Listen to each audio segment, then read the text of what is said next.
greatest manga debate show on the internet. Maybe the only one, I'm not sure. And today, we have a fight of heroic proportions because we are here to debate My Hero Academia. And we've got two exciting challengers in the ring tonight. In the first corner, we've got a mobile developer for Viz Media, Jeff Ruberg! Ooh, we're gonna hero the academias. Cool. Such excitement! And opposing him is the host of Just a Gintama podcast and the Ass Backwards Anime podcast. Our previous guest on our My Hero Academia discussion, Doctor! I haven't developed an app, but I'm here to kick some ass. Alright. I like that enthusiasm, boys.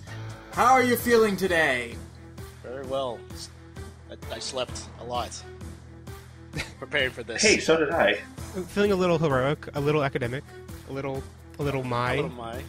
A little Boku no.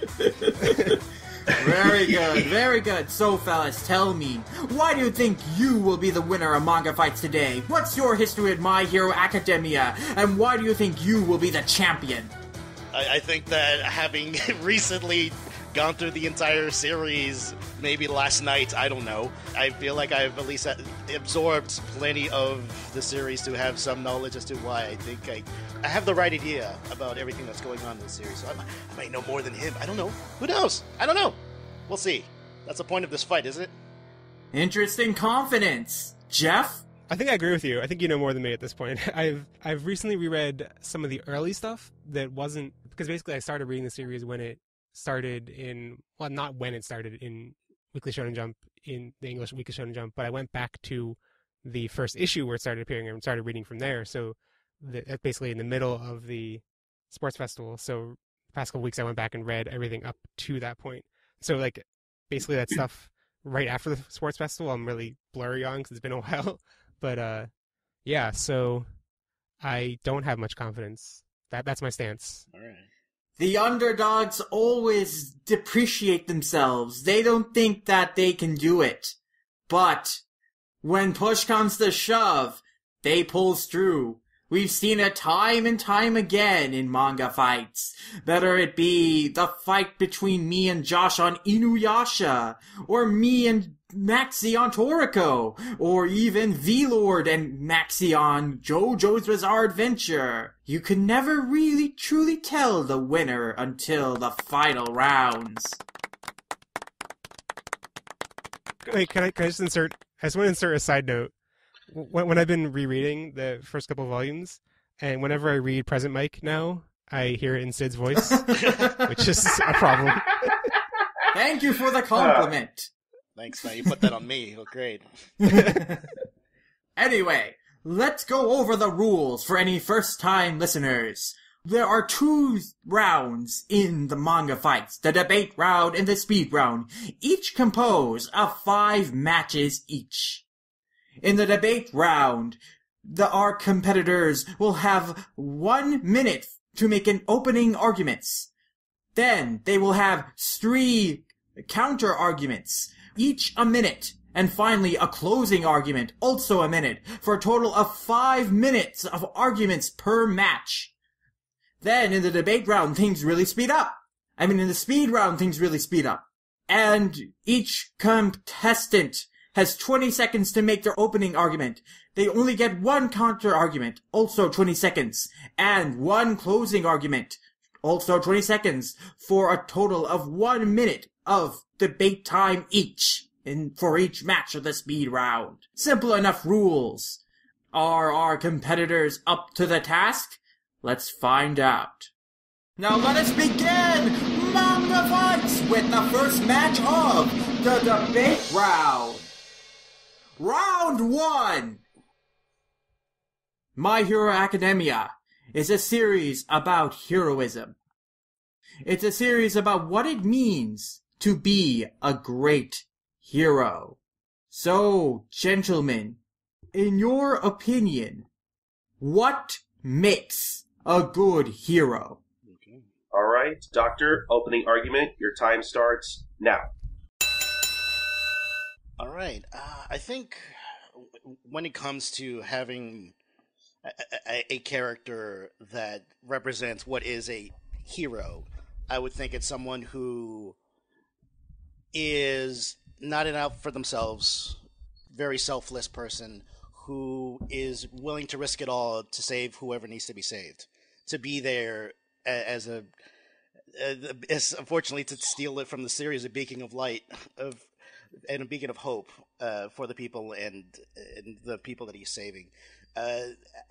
Having somewhat a flawed character is also somewhat important too, for me. When it comes to being a good hero, there's nothing wrong with a person who has all the powers in the world but still has some sort of, not just to say a weakness, but a flaw. It's just something that just it gives a level of humanity to a character. All right, time up. Okay. All right, Jeff, your opening argument. Time starts now. Okay, so I think the number one most important aspect for a good hero is charisma. So selflessness is cool. It's kind of a necessary thing, but it doesn't really. It isn't enough. There are plenty of people that are super selfless, and that isn't enough to lead people, to inspire people. And charisma is the main thing that I think separates the great heroes from the not so inspirational heroes. And we see this in characters like the reason All Might is so inspirational is because of his smile, because of the way he's able to use his charisma to lead other people. And we also see that in other series, like contrasting, the leads of series like One Piece, Luffy's, his charm and his charisma is what is able to inspire everyone else. And I think that's my thesis for what My Hero Academia is about Deku learning to become that, because he's not that initially. He's not that inspirational. Interesting points. Doctor, your counter-argument. I mean, but I guess to work off of that, you notice that Deku has that sort of level of humanity. He's not there yet. There has to, you kind of need that sort of building block to be able to, slowly get into that sort of that high ranking that what All Might is now. I agree, charisma is a big factor in it, but it's not to say that it's the only thing. I mean, to the sense of here is a larger than life being. I get that. I think I agree to some extent. But I do think that there is some other level of humanity that should be involved in it. I think that's why sort of the underdogness of Deku is really the thing that makes you run a root for him. Is him building up and being able to slowly become something better than he already is, and to be able to overcome his flaws and his limits is sort of the necessity to actually slowly become a better hero and to become one of the better ones, at least in the series once he gets there. Time up. Jeff, your counter-argument. Right. Okay, so I think we both agree that there is more than one component obviously necessary to become a great hero and to be a good hero, but I guess it comes down to what's the most important aspect. And I think My Hero Academia gives us a bunch of different examples of characters who are considered great heroes, near the top of the ranking. Not number one. All Might is a combination of charisma plus total selflessness. His quirk, after all, is named after selflessness. It's one for all. But the other heroes that we see, like Endeavor isn't particularly he doesn't seem like he's a particularly I want to help everyone. He's kind of just his personality is much more it just doesn't embody that same kind of selflessness. And yet he's still considered a great hero because of his ability to inspire people and to do good, even if he himself is not super selfless. And so I think that kind of shows it is possible to be an inspirational and effective role model even without that selflessness. Doctor, your next counter-argument.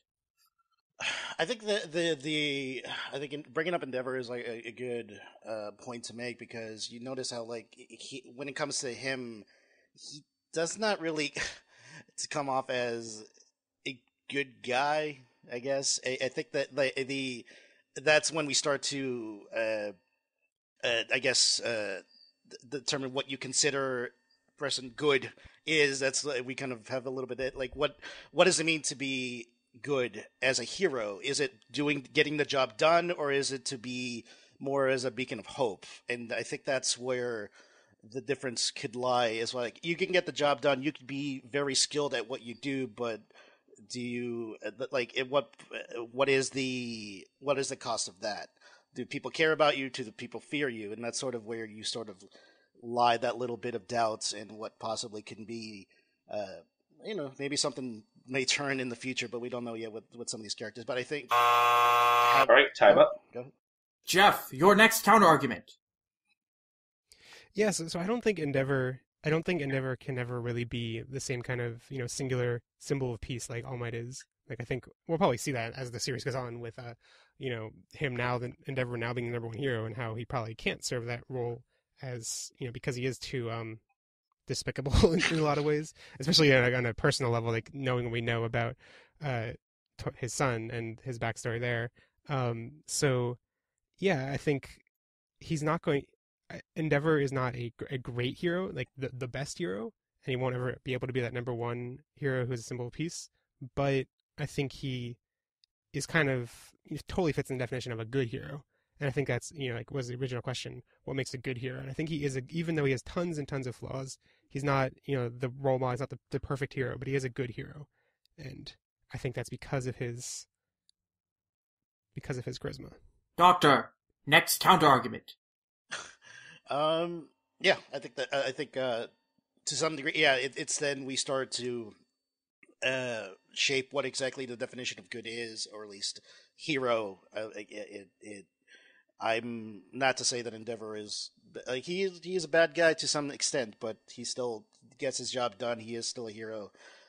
I don't think I have really anything else I need to really say about this, but I do feel that I think it is that sort of like rooting for that underdog part of it that allows me to like get inspired by Deku more than anyone else. But that's more just to the character. The character flaws is what makes him good. At least he starts the building blocks to it. I mean, I don't really have much else to say for that. But yeah, take my time there. Jeff, counter argument. All right, so yeah, I think Deku. Just to talk more about Deku, I think at the current point he definitely inspires everyone around him who observes him pushing himself to his limit and seeing how much he pushes himself despite being an underdog, including us, the readers, obviously. But I think like what he wants to be and needs to be like a great hero is to inspire everyone. He hasn't reached that point where just people seeing him on TV, just seeing him smile, inspires confidence and intimidates villains. It's kind of like once people have seen him push himself to his limit, then people are like, okay, now I understand your thing. But so like, yeah, I think he needs to develop a lot of charisma in order to, and like the reason he initially was doing badly in the license exam was that he wasn't smiling, he wasn't putting forth that demeanor that gave immediate confidence as soon as he entered the room. And I think that's going to be a big point of his arc going forward. Doctor, your closing argument. I think Jeff made a lot of good points. I do agree with a lot in regards to charisma. Is it like the only factor? No. And is selflessness the only factor? No. I do think that there is several things that are involved to become a great hero, and that's really the point of the series. And Deku is slowly getting there, and I do hope that the humanistic aspects of him allows him to become something better and to show that everyone can be like Deku and eventually become a hero themselves. Jeff, your closing argument. Yeah, I don't know how much. I guess in summary, I think that there are lots of characters that we've seen who have a certain level of selflessness, and it's that, and we've seen characters with some level of charisma, and it's, I think we're in agreement in that the thing that is necessary to be the number one hero, to be the symbol of peace, is the combination of both of those and several other factors, obviously. But I think weighing those two primary factors that we're debating now, I think charisma is the more important one, and the one that, without the other, is still passable. You can still be a good hero without a complete drive for selflessness. And I think that's what makes Deku and All Might special, is that not every hero has that complete and utter drive for selflessness. So, and I think it's unfair to call them not good heroes. They're still good heroes. They're just not the best because they don't have that extreme level of selflessness that they do. All right, very good arguments. Very well thought out. Doctor, you focused a lot on the fact that Deku has a lot of flaws and he's still growing, but the fact that he's trying so hard is really inspirational for you as a reader. And also that charisma and selflessness aren't the only factors you think that are needed for a hero, and there's several things, and as the series itself proves, you do need the strength to back up your drive for heroism in certain respects. Jeff, your argument was about charisma and about having the people feeling safe with you being there. And even though Endeavor, as a character, it might be a very unpleasant guy and is questionably not a very good person, he's a good hero in the sense that he does, make people feel safe when he's around because he is strong and because he can protect them. And you also make a good point that Deku is a very inspirational character, but he needs to be able to inspire everyone. And he isn't quite at that level yet. It's very hard to kind of make a decision between this, because you both agree on several points. Yeah. But I like Jeff's argument about the people need to be able to have faith in a hero. They need to be able to feel safe with that hero around as a symbol, as a protector. And that's a core theme of the series. That's what All Might served for the public. He was a symbol of peace and of justice, and he made people feel safe in a society that was rampant with dangerous villains and crime. He made them feel safe. And now the world is feeling the loss of him as a symbol, and there's a huge push for Deku to get to that level where he can replace All Might as that symbol the people need. And I think because Jeff's argument is so tied into that idea that the series is exploring, I think that he's really tapped into what makes a good hero as has been explored by the series in the most pertinent and potent way. So I am giving round 1 to Jeff Ruberg! Woo! I can see it on this one. I think Jeff really knocked it out of the park with his arguments. Okay, cool, thanks. I there was a point where I was talking about Endeavor's charisma. I was like, Endeavor doesn't actually have charisma, though. I think it's just like he has presence. Right. Yeah. It's just he's intimidating. Yeah. Yeah. You and Sid also I think Sid, you summarized my argument better than I actually said it, which is it's not Endeavor's charisma. It's his intimidating and he scares the people. Yeah. So. For a second, I was like, "Oh crap! I only have a second left, and I've dug myself into a hole." You got it. Yeah, I think you stuck the landing. Awesome. Very strong first round. I'm excited to continue on forward. Now, to note something that I had forgotten to mention with the first round is that all the arguments that we are debating on in this manga fight are listener-suggested arguments. That's right. These have all been suggested from fans. And our first round question came from Kenna Piralis from Reddit, as does our second round question. And it's the perfect counterpoint to the first round question. We just discussed all the elements that makes a good hero. But what, gentlemen, makes a good villain? Let's begin round 1 with Jeff, your opening argument. Sid, round 2. Round 2, yes. Jeff, your opening argument. All right, so I was thinking about what makes a good villain, and I think I wanted to initially contrast it with Western superhero comics, where the best villains, the most iconic ones in popular culture, are the ones that are basically symbols for, Batman versus the Joker is chaos versus disorder, chaos versus order, and Superman versus Lex Luthor is selflessness versus capitalism and selfishness, but because My Hero Academia as a manga has a singular storyline, doesn't constantly reboot it and all these different timelines, you can have a much better focus on ideals. And I think ideals, individual, not just symbols of this represents chaos, but just singular ideals. And think characters like Stain, who has a very idealistic view of heroes, can make the most interesting villains. And that's why I'm interpreting a good villain in My Hero Academia to be the most interesting, the most thoughtful, that causes us to think about the structure of heroes the most. All right. Doctor, your opening argument. To jump off of Jeff, it is sort of having a somewhat having the hero and the villain kind of be two different sides of the same coin. Really is that sort of you need that balance for it to be a good villain. It's tough when you have villains who are just a little bit too over the top and who are just out for world domination. They're most of the time they're usually not that interesting. It's having their sort of their ideals. Yes, it really is a kind of a major factor into what makes them, I guess, a lot more interesting than others. And it's sort of that almost human, I guess, to go back to my old argument with the heroes, that humanistic aspect of it is very flawed. That you could, like, at one point they could have, it would, like, in one bad day could have caused this person to become the villain that he is, and it could have veered a different way. That little aspect is kind of what makes the little wrinkles of that is what makes a good villain at least interesting. All right, time up. All right, Jeff, your first counter argument.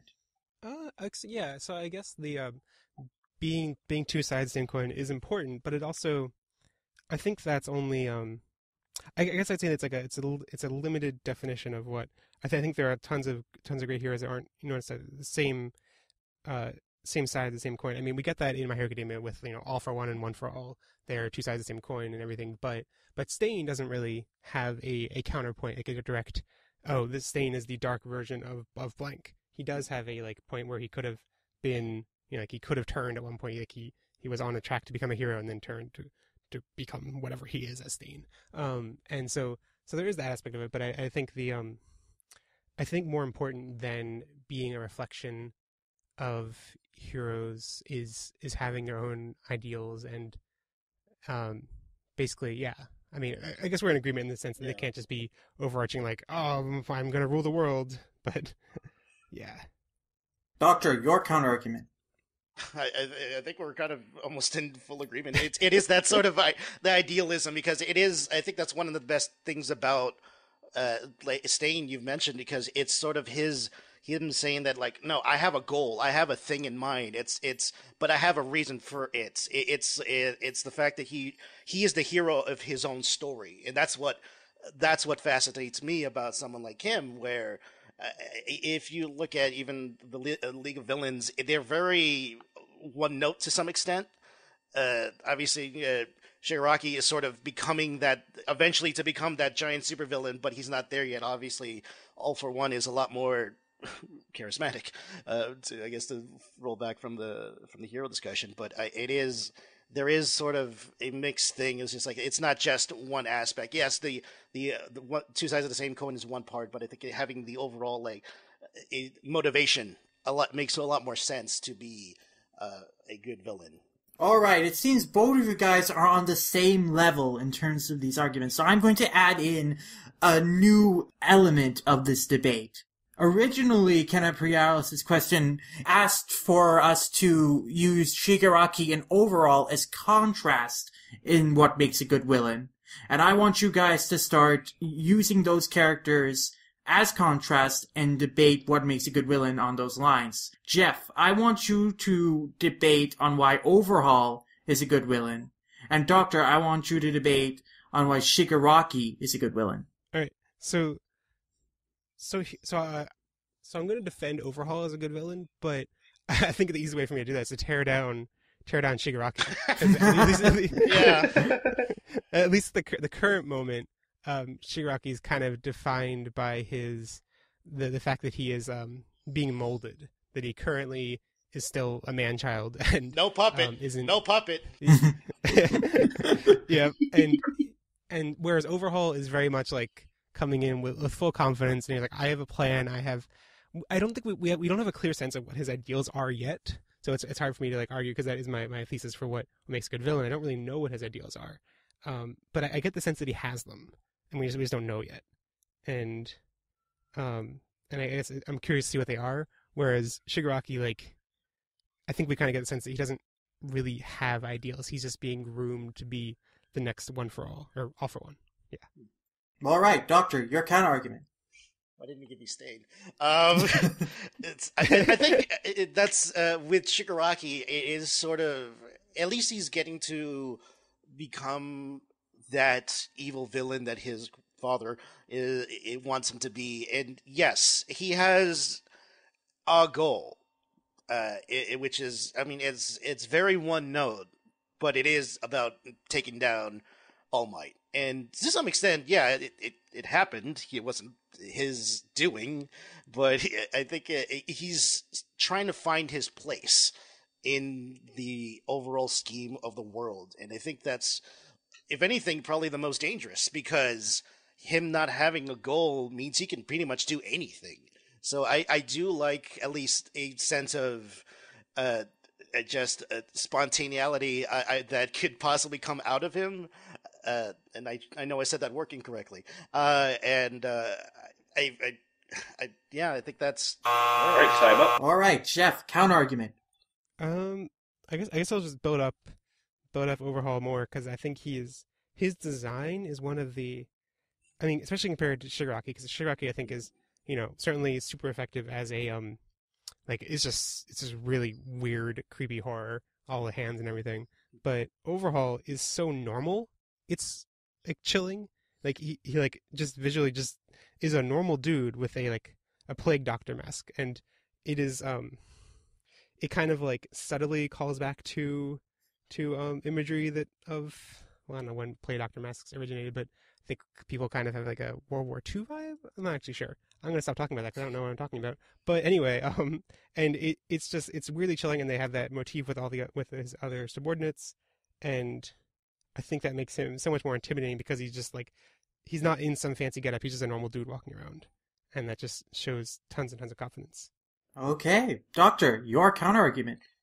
I mean, if you want to talk about design, I think at least this guy, Shigaraki, has it in spades. I think it's unique, and for him to be just covered in hands is something. It's a very the horror motif. They really capture it with his design.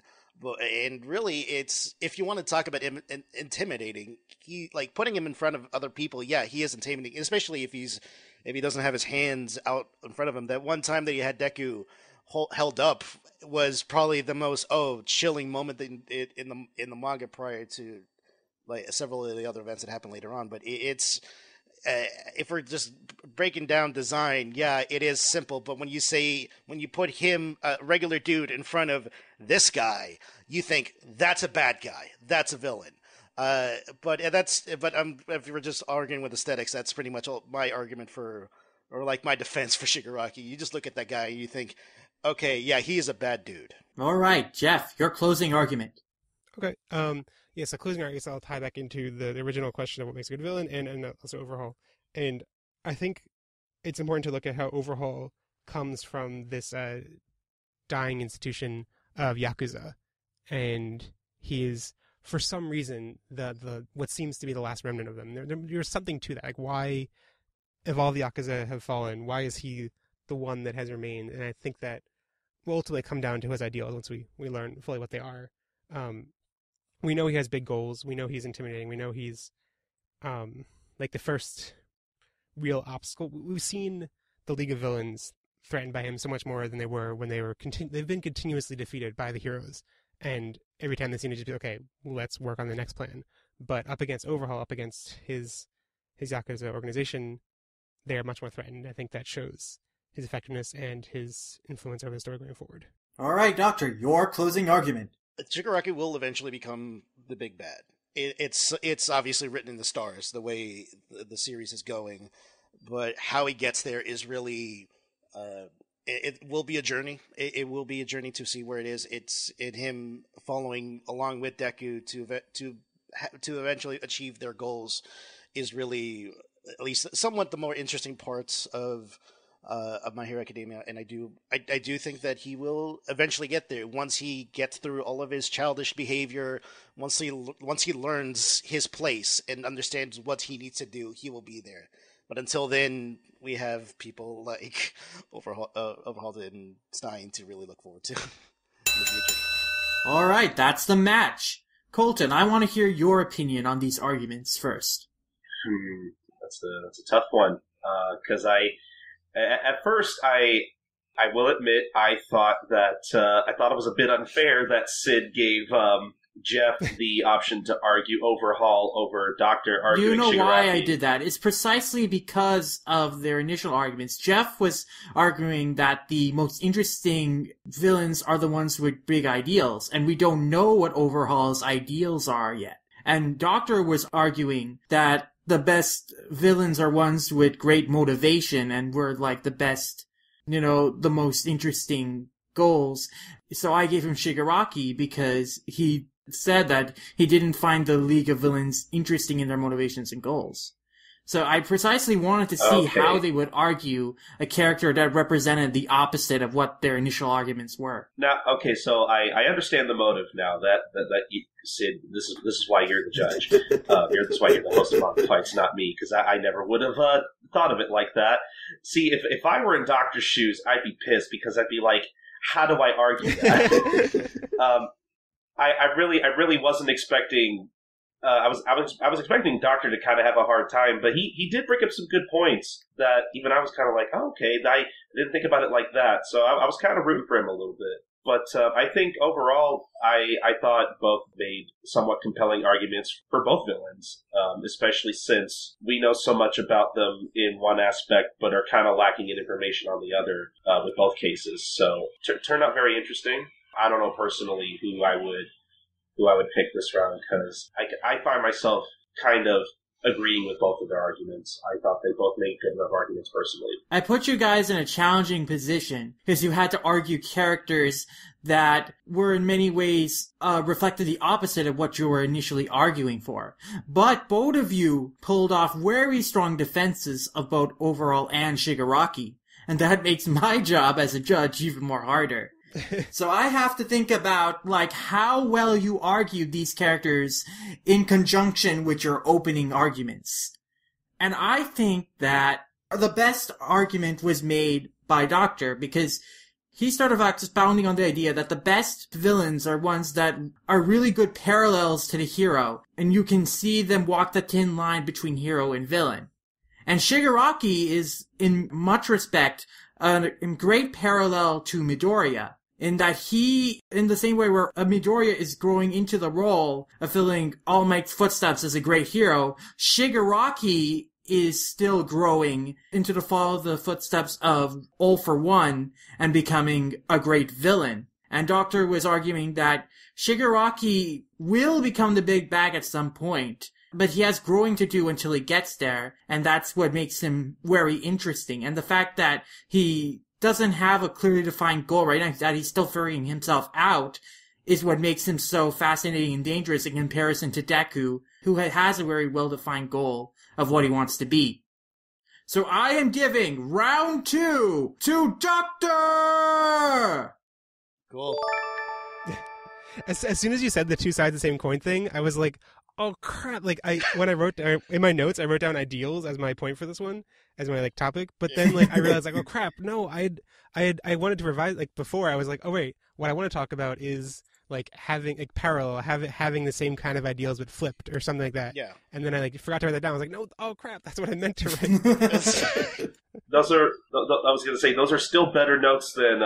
See, do you remember when Maxie was on? We were arguing Toriko. Yeah. How what was it? Was that one question where you guys had to come up with Toriko live actions or whatever, the cast or whatever? Yeah. And it's I was going to say Jeff's notes are still better than what Maxie had written down because all Maxie had written down was Tom Hiddleston. Yeah, that was great. That's pretty good. All right, are we ready to move on to round 3, gentlemen? I think so. I just want to mention plague doctors aren't a World War II thing. I don't know what I was saying. The only thing I could compare with the mask is this wrestler called Marty Scurll. So that's the only thing I have. And his moniker is the villain. So that's my only connection to it. See, that's funny because when I see those plague masks, the first thing I think of is that cause I'm pretty sure those are in Berserk as well. Oh. So I've always been meaning to look up where those come from, and I just always forget to. I think there was a video game that I saw them in that makes me think of World War II imagery, but yeah, they definitely come from the 1600s as a thing that doctors would wear to prevent themselves from getting plague while treating people who had plagues. So it's. Yeah. I would not be surprised if those were from medieval times. Honestly, that makes sense to me, but I'll have to do some research on that later. Those are actually pretty interesting. Yeah. But let's get on to round 3. This question comes from Love and Stuff from Reddit, who ask, which character in the series is criminally underused? Doctor, your opening argument. Ooh, wow, this is a tough one. So, looking through the entire cast of characters, I kind of ended up looking back as to like, oh man, I'd like to see more of this person, and we never really got as much. We got moments, but sometimes I'm like, I usually root for a lot of the female characters, especially when it comes to the shonen genre. I would argue it would probably be Momo. I think having this very crazy ability of just being able to create things is endlessly fascinating. And there are times where she just never really gets a chance to really shine. There were small moments, but not enough to where like, oh man, I wish I could do more. But you know, that's for me. I think if it was a character that I feel like could be used a lot more, I would probably go with Momo. All right. Jeff, your opening argument. Okay, so I just want to start off by like, you scroll through the list of characters. There are so many characters, and too many. It's also just like the character design is so great. There's so many of them, look fascinating, and like, it's really hard to choose one that you're like, that is the one I want to see more, because I want to see more of all of them. I mean, like in the recent arc of the recent chapters of the manga where we got to see more of Kirishima, I think it was it was this podcast I was re-listening to, the My Hero Academia, the general discussion where I think someone mentioned how like Bakugo and Kirishima look so similar and it's like hard to tell them apart. Yeah. But like now that we've gotten some chapters like I think showing Kirishima more, it's like I'm like, oh, I used to think that, and now I'm like, no, he's totally different. Yeah. Like and I think that's like this series, the potential for all of these characters. But the one I'm going to single on, because this is a podcast and because I love podcasts, I listen to I subscribe to 500 different podcasts, is the headphone girl. Jiro, Kyoko Jiro, because I wish I could have headphones in my ears permanently attached. All right, type up. Counter argument, Doctor. I would honestly, Jiro would have been my second choice on the thing. I think it was just like the idea of like the headphone stuff was like a very silly idea, like really silly power that I think I had imagined at one point or another. But no, I think the creation ability is sort of like how Momo can just make things. I almost like, I think it's just like this Kamen Rider aspect in my head where I'd imagine I could build up like this suit of armor made of different materials and stuff and be able to like fight with it, or like trying to think of like a ridiculous, like, I don't know, like giant robot or something. It's obviously there's limits to the way she can work that stuff, but it's imagining the possibilities with that, with some creativity, and obviously she's sort of semi-unsure with herself to know to some extent. I think that's what really knocks her down a bit, but I think like giving her a little bit more to work with, and I'm just here to diversify the bonds and just like let some chicks have some fighting, some more fights is all I'm saying. All right, time up. All right, Jeff, your counter argument. Okay, I'm going to get aggressive. I'm going to take this down. Oh boy. So Momo's power is limited by her knowledge, which means she is susceptible to many kinds of attack that could limit her knowledge. They could erase her memory. They could cause her to. There could be like a dumbening quirk. There are so many ways that she is vulnerable that headphones are not. Headphones, unless she's going up against a new iPhone that doesn't have a headphone port, she can take down everyone. And and her power is versatile. It's cool. It's an interesting aesthetic. And also just like looking at their current screen time, not screen time, read time, whatever they've been present. Momo's had some decent moments of time. We've seen some of her arc. Jiro has been there, has done stuff like in action panels, but I don't think we've really seen much of her character, and she definitely hasn't had an arc yet. And I think she's definitely deserving of an arc going forward.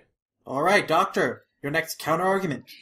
Okay, so I guess we got to be a little more aggressive. Okay, headphones? Come on! I think the idea of like at least having that whole sound ability kind of would work. I guess I think it's not so much that she has like headphone jack ability. It's more like I think most of her creativity is just like shooting sound at people, which is like, I guess it's sort of interesting. I don't know. I guess she hasn't. Maybe it is probably the lack of screen time that, along with the moment, that is probably why I never really found much interest in her. It's a cool ability, but damn, it was just not enough. And I don't know what else I could really say about it. about about Jiro, but yeah, check Momo out. She's hot. All right, Jeff, your next counter argument. I just want to preach the gospel of Jiro more. So her power. I'm just reading the description from the My Hero Academia wiki, and the devices they amplify the sound and vibration of her heartbeats. So I think there's lots of interesting potential there with it being focused on her, coming from her heart. There's lots of potential arcs that could take, with about, maybe she has a crush on someone and that crush makes, like she can't control her powers during class because she's so much in love. She's doing the lub dub sound effect. And, or maybe she's in the middle of a fight and like she, incapacitates someone accidentally because she has a crush on someone. I don't know. I don't want to just reduce a female character's arc to being about romance. So I'm going to veer off of that track. And it could be about many other things. It could be just like generally related to her heartbeat and her emotion. And I think that's a great potential for an arc to go there, exploring her character and getting character development if it is tied into her emotion, her power being tied into her emotion. Okay. Doctor, your next counter argument. I mean, if we're going to fantasy book more of the series, if we want to give Momo some more stuff to do, I think being able to cooperate with people, being very smart, kind of allows her to eventually maybe build her up to be maybe the next class rep. Who knows? Maybe that happen if she's given a little bit more confidence enough to be able to do that. I would like if she has a little more of a prominent role, or at least somewhat of a leader role in the series. If they have to do like splitting teams up or what have you, if that's could be a possibility, I would like to see more of that. But that's we'll have to see for that, I guess. So. That's pretty much all I can say right now. All right, Jeff, your next counter argument. So just preaching the gospel of Jiro some more. Like when you look at the class 1A and looking at the hero exam, and you see this like in the sports special arc, you see the characters who are in the general course and in 1B who didn't rank as well, and you see kind of like, oh, you can understand like that their quirks aren't as good, they don't have as much of a leg up as like some of the characters who've been introduced in 1A and grown to love. They have like really powerful quirks, like they've kind of been granted these special abilities that make them so much better than everyone else. But like all she has is like headphones that let her like amplify sound. Like it's not, she must have tons of potential to be able to use that really effectively and to rank well in the test and to basically like be placed high enough that despite having what like on paper seems like a kind of like quirk, whereas Momo, her quirk is like so amazing she didn't even have to take the test. She just was given a recommendation and got into the class. Like she's had everything served on a silver platter that she probably made herself, whereas Jiro has time up. Jiro makes her own headphone plates. Sorry. All right, Doctor, your closing argument. But she made that plate, okay? That's the reason why you gotta love Momo. Like she could do a lot of stuff, and that's why it's hard for me to not root for this girl, and I want to see her do more. Obviously, if you do make some good points with Jiro, she does. She is underutilized to some extent, and I do feel it. I'm picking up what you're laying down. Okay, I get it, but I feel like Momo has the personality that could possibly be. She made cheerleader outfits at one point. I don't know why. Because that's just like she's fun like that. Like I can't help but root for her. But yeah, I think Momo, maybe best girl. Who knows? We'll have to see when that question comes up. But I will say this: I root for her. That's all I can say with that.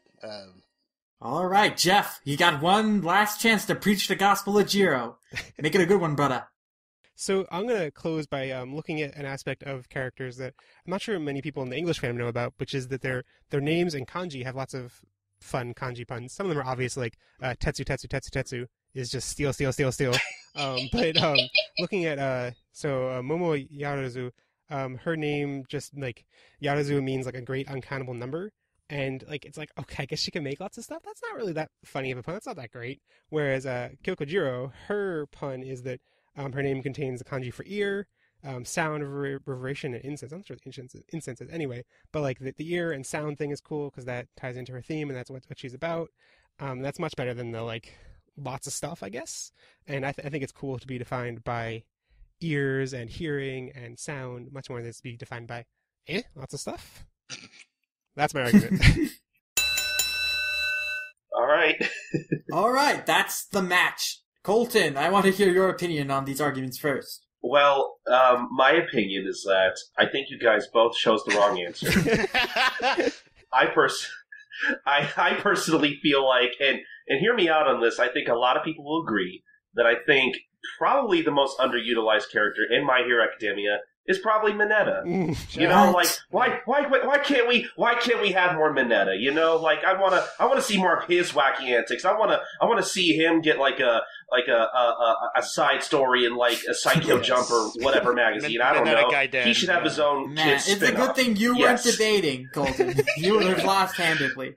You know, I totally would have gone with like a joke answer. I would have gone with Mineta or Invisible Girl. So. that would be a fun thing. I don't know if you can add it to the speed round, but like forcing us to defend characters that everyone hates. Because that would be fun. We should do that sometime. Yeah, but I mean, just to judge this round, my personal opinion is that Yaoyorozu has been more utilized than Jiro has. But I have to base this on the arguments here. And so Doctor's argument is that Yaoyorozu's ability is very fascinating, and it has a lot of potential for some crazy things, but she hasn't really had a big moment yet. Which could be debatable, but Jeff didn't really bring up the moments she has had. His argument was focused on Jiro, and it was about some more sillier things oftentimes, like, I like headphones, I want headphones in my ears. But Sid, she has a funnier pun or whatever. Her name contains the kanji for ear, it's cool, she's defined by sound and hearing. There are a lot of fun things about Jiro that Jeff argued about, but he didn't really, the only time he really mentioned that Jiro is more underutilized than Yaoyorozu is when he said Momo has had more screen time than Jiro. But he didn't really focus on that. I think, Jeff, you would have made stronger arguments if you had really attacked, Doctor's point that Yaoyorozu hasn't had moments in the series yet, because she has...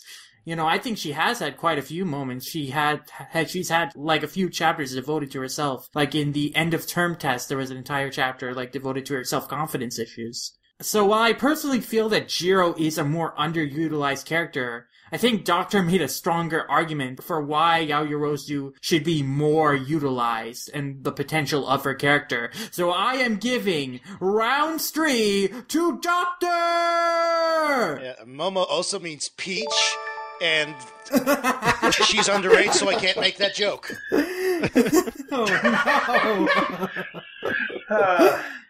Also, Jiro's birthday is August 1st, which is an important day in the Digimon fandom. So,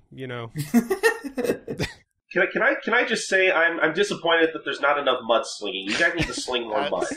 You guys need to fight dirtier. Yeah. Maybe the last one was a lot more mudslinging than the other one. Than this one. It was hard with the first two because I was like, I think we're actually in agreement. We're just trying to argue for the sake of the format. For our sake, but it's just but I think the overhaul Shigaraki one, I think that was a little bit more easy to probably sling. Mm-hmm. But I was on the wrong side, so I couldn't do anything. I think I was on the wrong side. I think I much prefer Shigaraki. So yeah, maybe. All right. Well, you've got another chance with the next question. This one comes to us from Dr. Katsuken on Animation Revelation, who asks, Midoriya and All Might aside, which MHA hero would be the most interesting to follow in their own comic book style solo series? Round 4, start. Doctor, your opening argument. Okay, I had to look through the entire list of people that I felt... I think not so much underutilized, but I felt like I could have been cool with watching a full series. And I usually go back to who would probably be usually the teacher and things like I've mentioned before, how Naruto how this is a kind of a somewhat a better version of Naruto. My opening statement would be I would actually be cool with seeing an Eraserhead Gaiden. I kind of see maybe before he became a teacher, him learning how to use his quirk. And it's sort of it's amazing how it's a very broken ability, but how you can use it is so much more fascinating. And I would have loved to see a lot of his backstory and how he became where he is now, which is somewhat miserable as a teacher. All right, Jeff, your opening argument. Before we start my opening argument, can I just get a clarification? Because I like the question I wrote down. I'm wondering if did you read it word for word from what you sent us? Like, is it in their own comic book style solo series? Yes. Okay, cool. Just sorry, wanted to confirm that. All right, he's starting now. All right, so I had lots of things I couldn't decide between, and if I were to pick a general Gaiden side story kind of thing, I would have had lots of higher picks.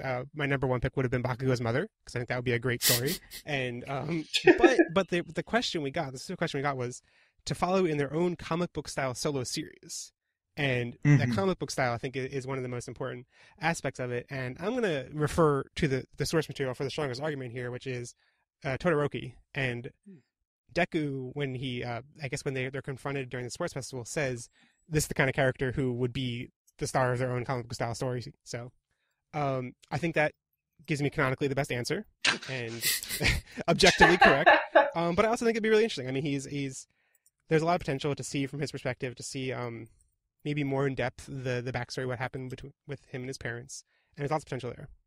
All right, Doctor, your counter argument. I would argue that we already see it in Naruto Shippuden, where Sasuke having to fight his brother, and that's kind of what we got with Todoroki.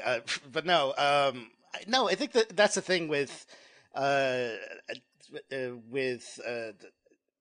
He says like he's too much of another shonen protagonist that I felt like, in some ways, like, yeah, they could have almost veered to that direction with this series, but luckily they didn't. But yeah, I think it's too obvious. It's too on the nose for having a solo series with him. Well, at least with Eraserhead and how his backstory, or at least a little bit more. I would have been fine to watching a little bit of like, what does a hero teacher have to do in his regular day job?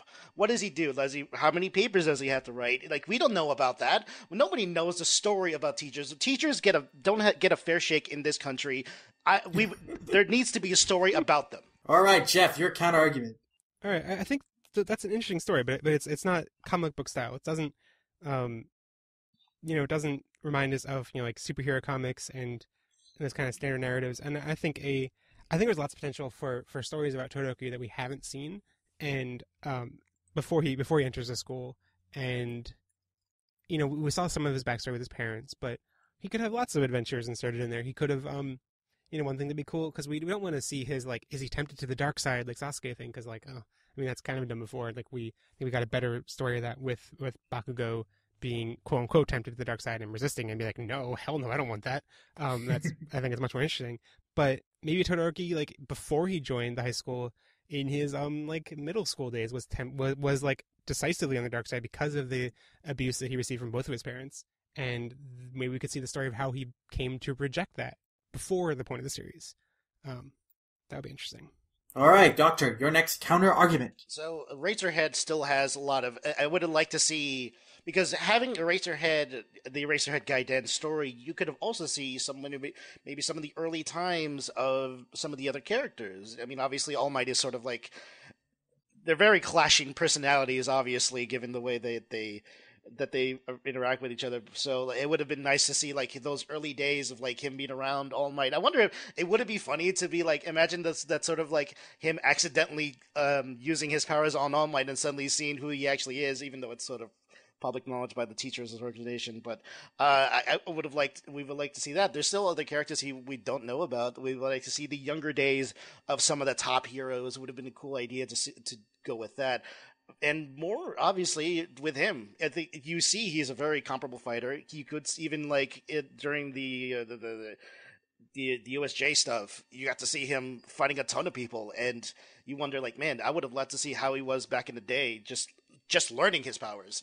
All right, time up. All right, Jeff, your next counter argument. I think a strong aspect to a series that focuses on Todoroki would be that it wouldn't have to just be Todoroki. It could, how we could get backstory into both of his parents on their own, in their own stories, which would much more each of their endeavor, like following endeavor for a little bit, not as a whole thing, because it would mostly be about his son, but we could get like a couple chapters backstory kind of thing, and I think that would be much more like a comic book style series, but it would also be super fascinating to get more backstory on Endeavor and his mom, and to see kind of like how their personalities were before they met, and we know was like an arranged marriage, what that was like, and I'm just more curious to see about personality of his mom without the context of the marriage and everything. So I think a lot of people will be interested in that. All right, Doctor, your next counter argument. Well, I mean, to go back to the thing that, because we mentioned about like it's supposed to be like comic stuff, and that I would also point out, if you look at stuff that Image has put out, they are very counter the norm when it comes to comics in general. I mean, there's plenty of other indie comics that do delve into sillier things. I know I've read a comic that's about like a washed up pro wrestler. Like it's something you can make anything interesting, and that's what the magic of comics is about. And like just having this teacher, at least knowing about him and seeing his regular day-to-day job. And let's not forget, he's still a superhero. Like it's not just that like the teacher paperwork thing. There is a superhero-ness about it. So like let's not ignore that part. And so that's pretty much where I wanted to at least jump on that before the time was up. Okay, Jeff, counter argument. All right, so Doctor raises a bunch of valid points about a story with Razorhead would be interesting, and it's not totally fair for me to say, oh, it's just not a comic book style, because there are tons of comic books, especially nowadays, that focus on that more comedic aspect. Like Hawkeye comes to mind of like, oh, it's his day-to-day life when he's not in the Avengers, and there's totally room for that to fit in there with Eraserhead. But I think the most important thing is like what kind of fan demand there is. And Eraserhead will be like an interesting novel thing. It would be like, oh, that's kind of cool. I'm kind of curious about that. But Todoroki would be like, oh, yes. Everyone wants, like, he's more popular in the character popularity polls. I think there's more demand for it. I think if they were rival series, one, like if both happen to exist, one would be much more popular than the other. Even if you could argue lots of merits, artistic merits of the Eraserhead one, I think the popularity from the fandom will be much higher for Todoroki. Okay, Doctor, your closing argument. Are we really here to please the fans? We are here to get money. We're here to diversify our bonds. We need if anything, it doesn't have to be in Shonen Jump. You can put in another magazine. Obviously, it could be a lot. You can have a lot more fun with it, and at least maybe gear it towards maybe an older audience who maybe slowly kind of checking out My Hero Academia. Who knows? There are so many venues that this could go through, and so many different ways you could market this series that I feel like it should be an obvious thing. Yes, I get it. He's the popular guy. Todoroki is very popular. Okay, sure, but so was Sasuke, and he didn't get his own manga, so let's just leave it at that. All right, Jeff, your closing argument. Okay, so I wanted to close on this note. I just got a text message from David Lynch. He's telling me that we've been sued for copyright infringement of Eraserhead. So I think we're going to have to move forward with this Todoroki spinoff. Because an Eraserhead one is just not viable. But also, I wanted to point out, the first popularity poll in Japanese Shonen Jump, Eraserhead got 378 votes. That's a lot of votes. That's a lot of people. Todoroki, 1,987. It's not even a comparison. Money isn't the only thing, but money is important. All right, that's the arguments. Colton, I want to hear your opinion on these arguments first. I have so many thoughts. Because here's the thing. Like, I kind of, just me speaking personally, I find myself kind of siding with Doctor because, like, personally, I would love to see an Aizawa side story thing. I would totally love to, like, just explore, like, his heyday as a hero before he became a teacher, and how maybe the origins of how he became a teacher. And I would love any opportunity to get to see a young Aizawa and young All Might interacting with each other. I'm gonna take it. Whereas I like Todoroki too. Like, I think he's an interesting character, and I think he is a better take on that, for lack of a better word, Avenger/Sasuke archetype. But I feel like, just assuming that, Todoroki gets his own spin-off novel, whatever, I feel like if it's not written by Horikoshi, or he doesn't have some kind of involvement in it, I feel like it could go kind of awry. Because I feel like if it's not written by Horikoshi, then I feel like it could become something a little more, I guess something that, like, we've seen in other series before, and I feel like it wouldn't be as interesting because you don't have the original author behind it. Because I feel like if anyone else were to handle that story and handle the exploration of Todoroki's past and how he became the person that he is, I feel like it could go pretty wrong and can maybe become pretty rote and pretty boring pretty quickly. So I feel like there's more room to mess that up. Whereas I feel like there are endless possibilities with an Aizawa side story, but that is just my opinion. Well, I'm also leaning towards Doctor, like both you and Jeff. And that's because Jeff argued a lot about Todoroki's being a good star because in the series itself it was pointed out that Deku said that, oh, he's such a classic comic book hero. And Jeff also was like talking about like it'd be interesting to see Todoroki's middle school days and his family life and stuff. But the Doctor's pitch seemed more interesting and seemed like, what is the daily life of a superhero villain teacher? How did Eraserhead become the guy he is now? And like, how did he become like a teacher when he seems like he doesn't really care that much about his job? And like, kind of seeing the history of some, like the older heroes.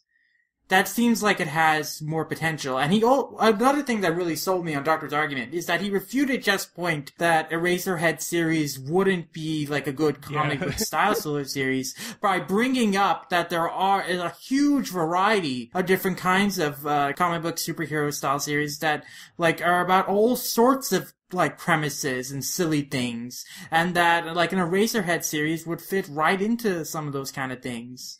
So I think that was like a counter argument that really sold me also on Doctor's argument. And so I am going to give round 4 to Doctor! Awesome. Sweet. I don't know how that happened. I don't know either.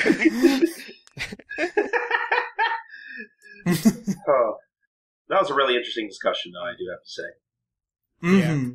We've had some really good discussions this manga fight. I'm very happy about it.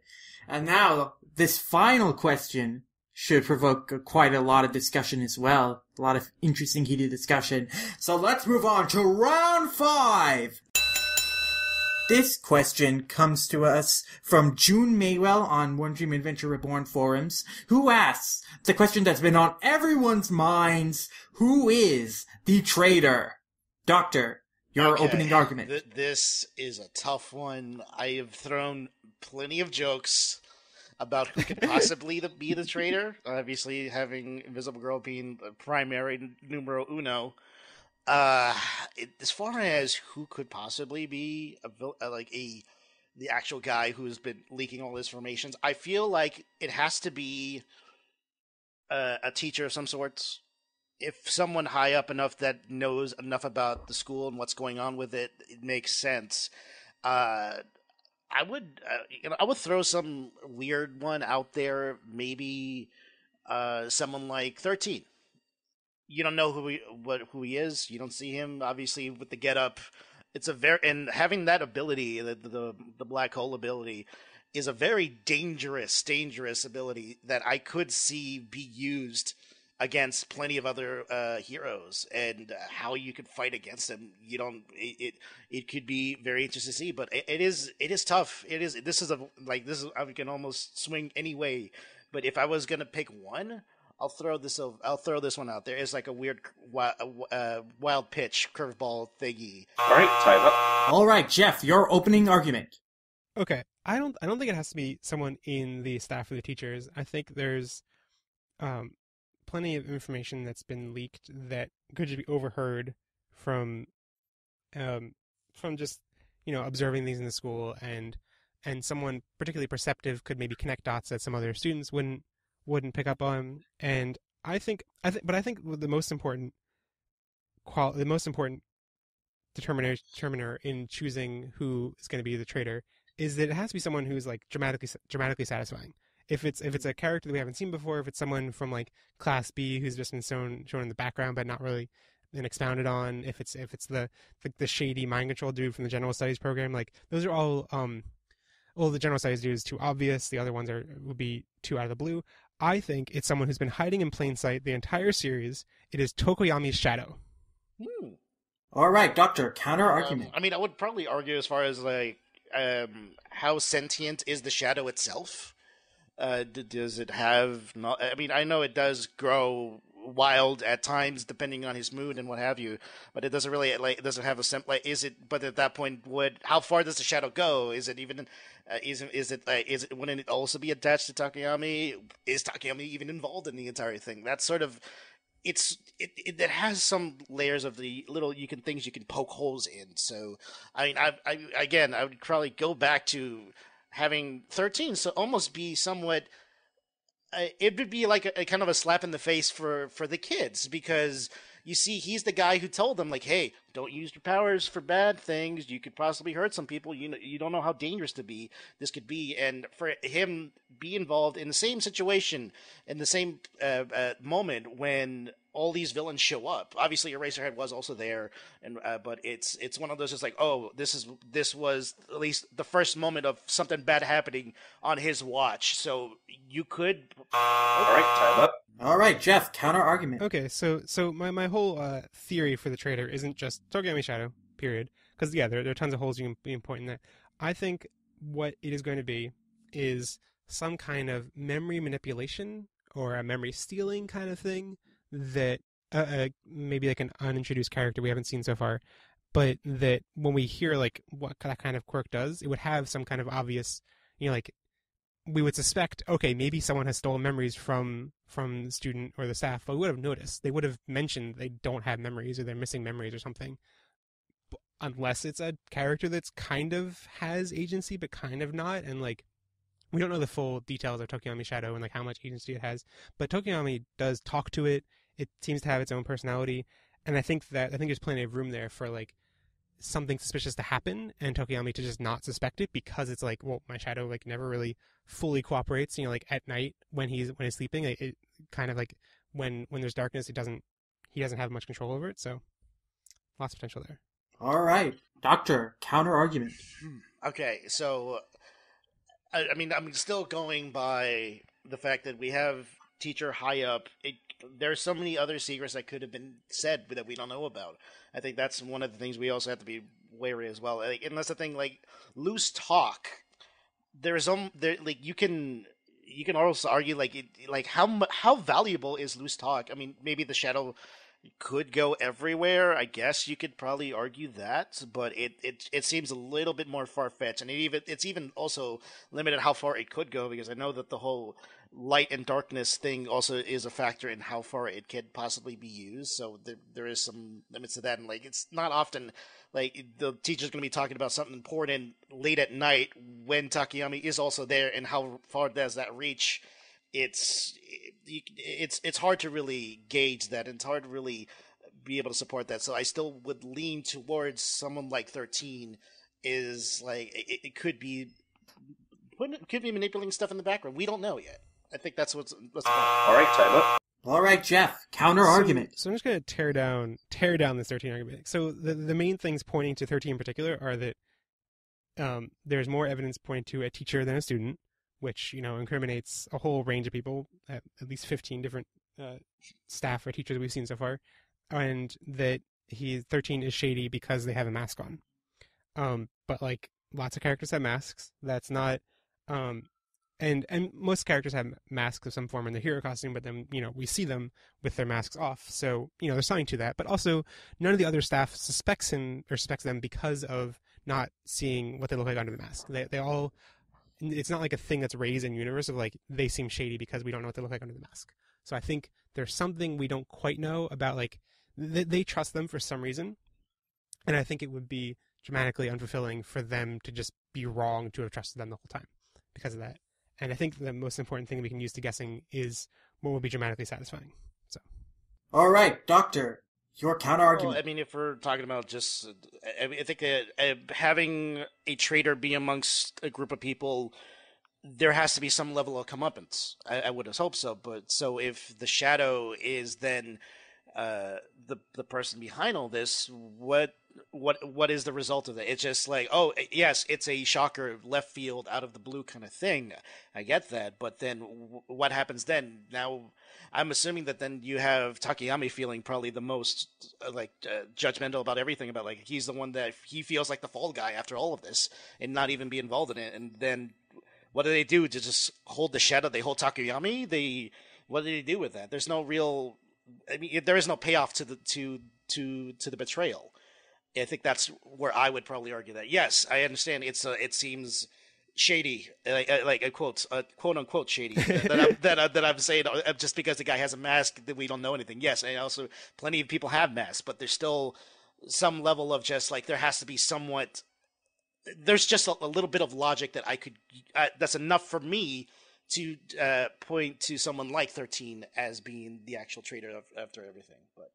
All right, time up. All right, Jeff, your counter argument. All right, so I think for the sake of this argument and Manga Fight, it's not enough to just say likely blank. So I think any argument that concludes, well, someone like 13 isn't strong enough for this, and I think there's enough evidence among the students that Tokiyami has the most the dynamics of having a sentient second body that could be tampered with without the student directly noticing. I think puts a lot more suspicion on him than anyone else, in much more than just like, oh, well, someone like 13. But yeah, and I also think that My Hero Academia isn't really a story about a character. Like, I don't think that My Hero Academia is going to go in the direction of there was a betrayer, they were super evil, they get their comeuppance, they're like kicked out, they're like, it shows that like even evil can corrupt or like even the most pristine of places can be corrupted by evil. I think it is a story instead about how there's more optimism and hope in this kind of story. And I think a more fitting route would be for him to be tampered with by someone else who's extracting memories than for it to be direct betrayal. All right, Doctor, your closing argument. Well, I Jeff puts out very strong arguments for the shadow. I would even argue that is very creative. But there's still a lot to be said about it. We don't know yet. I do think, yes, I understand that I am waffling a bit when it comes to the character, but I do think at least having one person be the fall guy would be ideal. I think having no real, or at least a concept, it just seems a little bit But I understand. I understand where you're coming from, and I get it. And I do, honestly, I just want to see who it is at this point. And if it's 13, I would be happy as just like full circle kind of thing. But if it's not, I'll just want to see where the story goes. That's all I'm going to say. All right, Jeff, your closing argument. All right, yeah. So I think just like taking both these situations, these proposed things as hypotheticals, and thinking about how we'd feel from them. And I think the way we would feel from 13's, like if it was revealed to be 13, would be like, oh wow, like that's surprising, but also surprising the way that's like feels pretty standard for the genre. And I feel like My Hero Academia is not really a series that's just done exactly what you would expect from the genre. A lot of people say it's like very shonen, but like when you actually look at the details, like it doesn't, quite like subvert. It doesn't like turn everything on its head, but it does like take a slightly different route than what you'd expect. And I think in that, if it were to just use 13's the bad guy or someone like 13, you'd be like, oh, okay, that's like, oh, I didn't know it was them. But then later you'd be like, oh, well, okay, that they just did exactly what every other story does. And having it instead be someone who's, like none of the people are actually at fault, and they go from suspecting everyone and like being really not jealous, but like suspicious and like not trusting each other, to then be like, wait, we can trust each other. We like inspires what we're hoping is the kind of thing that My Hero Academia does. So I think. All right, time up. All right, great arguments. Colton, I want to hear your opinion first. I feel like while, like Doctor said, you could poke a few holes in Jeff's theory. I feel like, personally, I find myself leaning towards agreeing with him that I feel like if I had to choose between these two particular characters, that I feel like Tokoyami would probably be the most likely to probably be the mole, probably, maybe.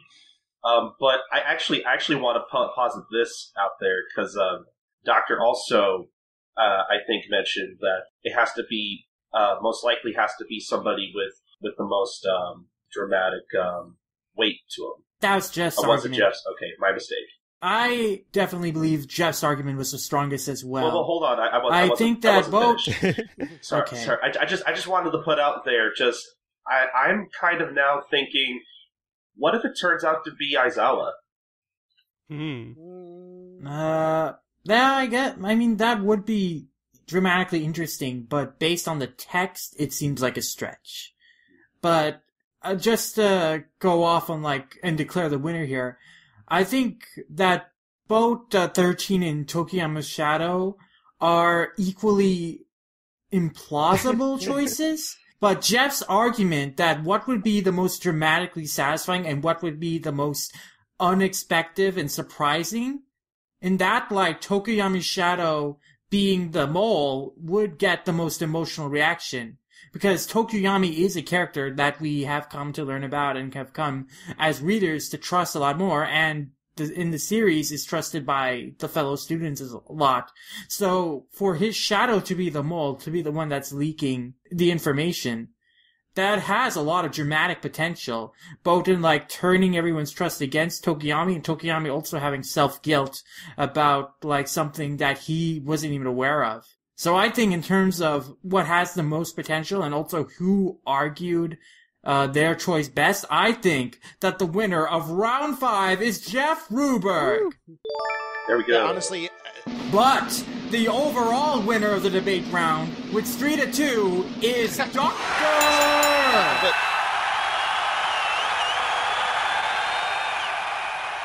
At the moment you pointed out the Shadow, that clicked. Honestly, that would be really, really cool. I as soon as you pointed out, I was like, "Damn it, he's gonna win this one."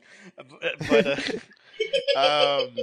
yeah, I do agree. I think there are holes, and I think for it to work, there needs to be I don't think it's just the Shadow being evil. It's Shadow is actually evil. But I think because we've seen the guy who mind control people. Yeah. But there was a cost to it that if someone was mind controlled, they would notice. Right. And I think there's something like that where it's some other power to extract information where you would notice otherwise, but because it's this not really a full character, people wouldn't notice. I don't know. That's just that works. Yeah, that works. We're still so much in the dark though that we're kind of just throwing things at random at the wall. I think. Yeah, it's an interesting suggestion for sure. It would be funny if it was Recovery Girl. I don't know,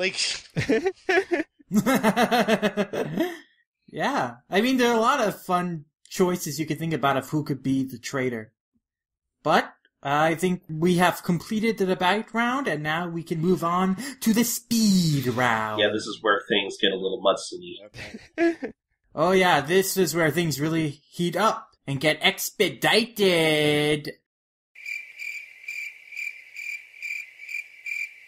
Alright, let's begin with the first match of the speed round.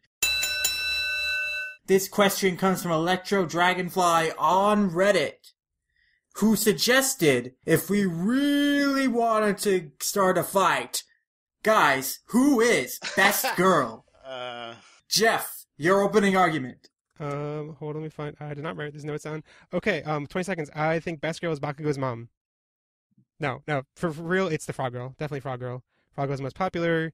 Everyone loves Frog Girl. All right, Doctor, opening argument. See you all day, every day. Wait, but Frog Girl. we can't agree. No. All right. We can agree. Why can't we agree? But that's the truth. It's the truth. There's only one answer. Jeff, do you even have a counter argument? I don't know what happens now. Well, you both agree on the same character. Yeah. Frog. You chose Suyu. Doctor chose Suyu. Who else is terrible at this? Everyone else sucks. Guys, fuck off. It's Invisible Girl. Oh, snap. Oh, okay. Okay, both of you have to argue against Colton. Okay. Oh, Jesus. If you win against Colton, you'll each get a point. Okay, both of you will get 20 seconds to make your opening argument. All right. Then Colton will have 20 seconds to make his. All right. Jeff and Doctor, begin why Suyu is the best. Come on!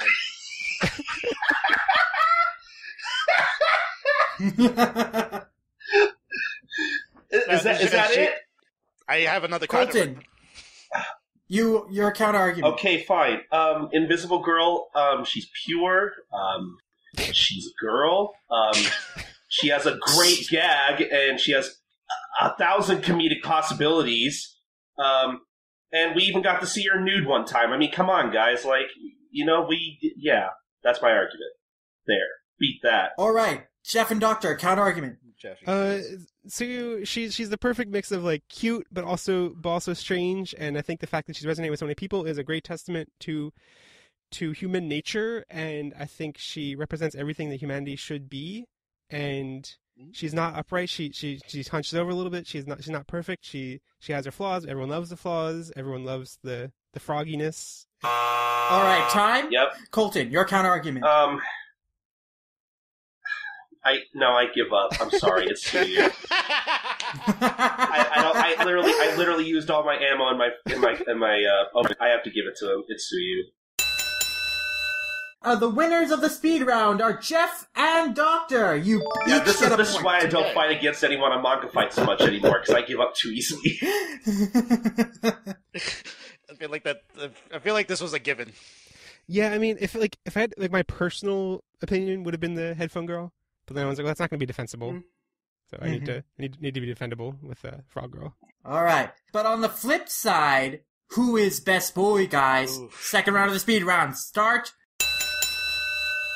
Jeff. Bakugo. It's always been Bakugo. Bakugo has the most interesting arc. He's not what you expect of a bully, but then you grow to be more endeared to him. He ranked number 1 above Deku in the second popularity poll in Japan.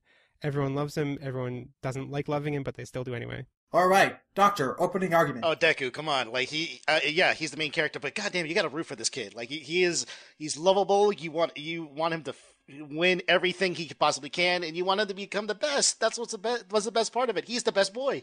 All right, Jeff, counter argument. So Bakugo has so much more depth. I mean, Deku is like, it's interesting to see his arc, but Bakugo has, like, you think, okay, you see him at first, and you're like, oh, he's just an annoying bully, oh, he's so frustrating, whatever. But then you get to see that he's more than that. You get to see this weird dynamic between him and Deku, where Deku doesn't totally, like, throw him off. Like, Deku still wants to be his friend. That's, like, weird. You're like, what's there to that?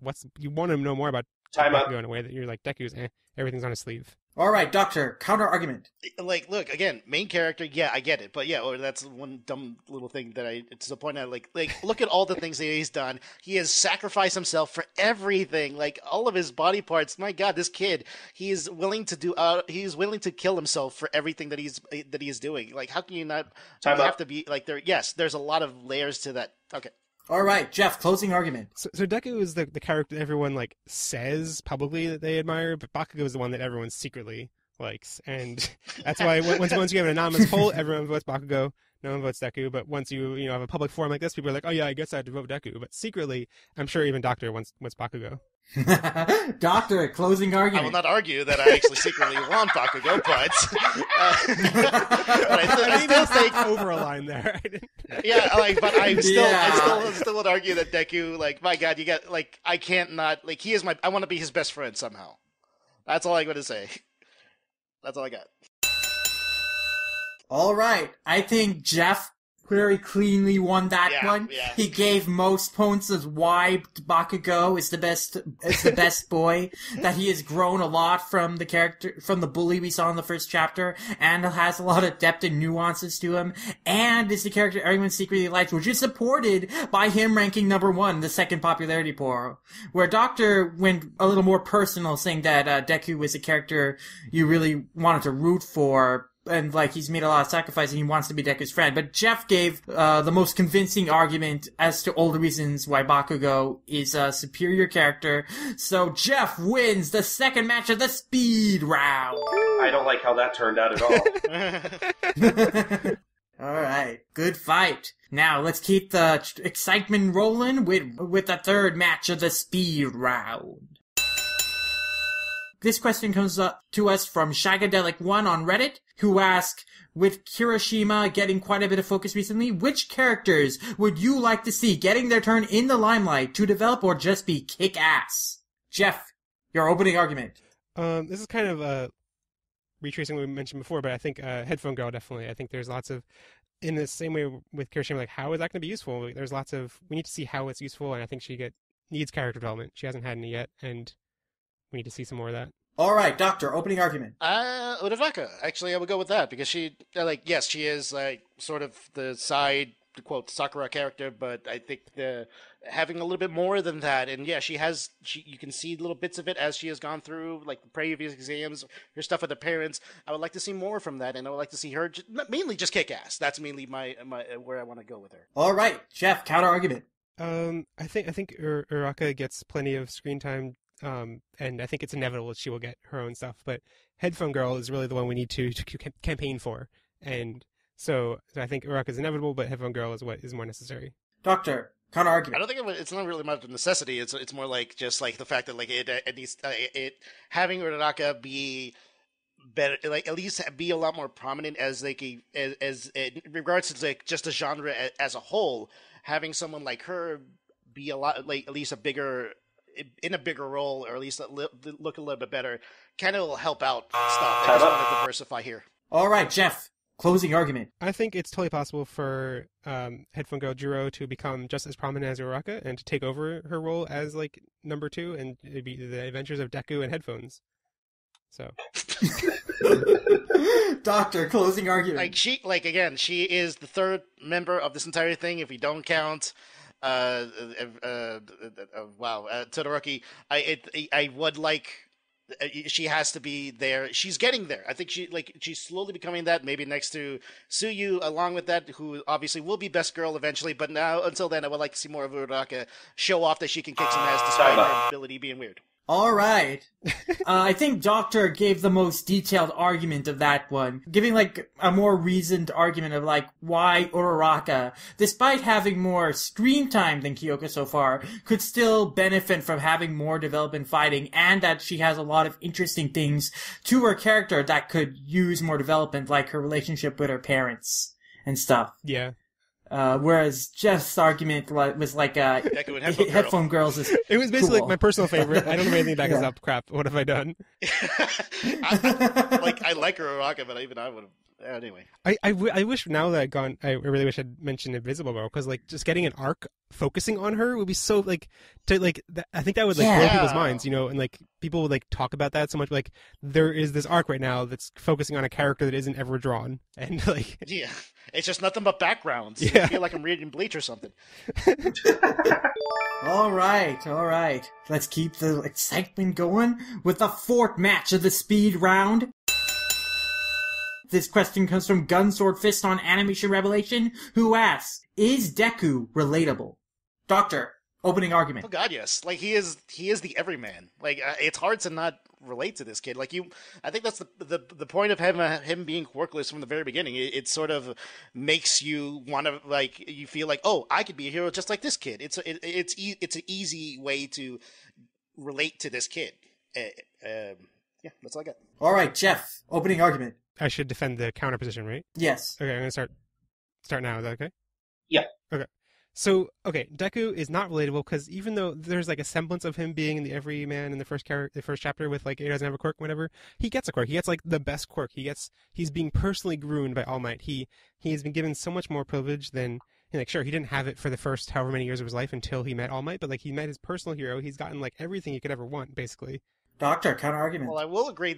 It was a very much of a Superman solution to a Batman problem. I still think that the kid is doing stuff that a lot of people would do, even though he gets one of the best superpowers in the world. The kid makes bonehead decisions. He makes very kid decisions. Let me throw this punch as hard as I can. Ow, that really hurts. Like I would have done that too. Like it's hard to not think. Like of course, like punch harder. Like that. Like that's how a lot of people would do it. Okay. All right, Jeff, counter argument. Yeah, I just think Deku is.